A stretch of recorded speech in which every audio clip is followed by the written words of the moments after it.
Hello everyone! Today we are going for a walk around the city Lourmarin. All the information about the city and useful links are available in the description below the video.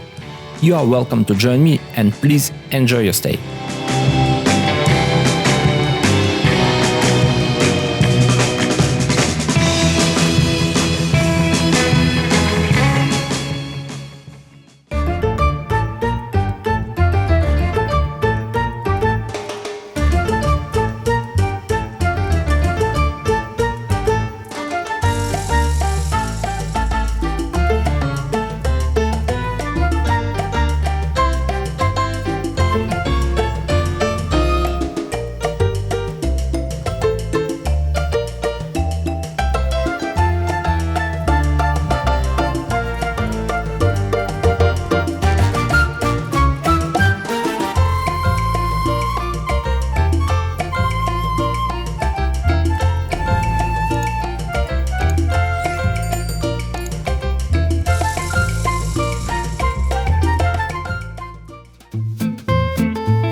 The chateau was classified as an historic monument in 1973.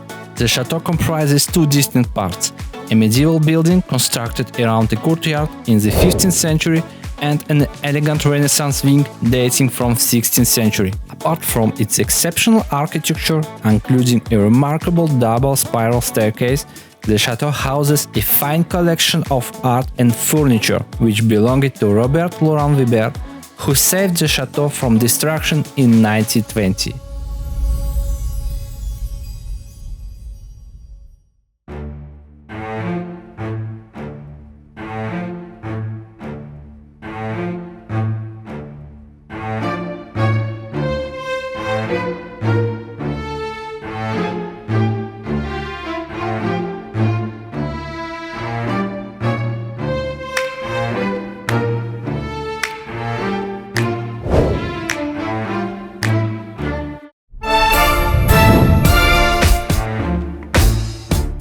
This floor is called the Italian Loggia, and it houses the library. These four areas dedicated to important personalities to the village and chateau: Robert Laurent Weber, Albert Camus, Henri Bosco, and Raoul Dautry.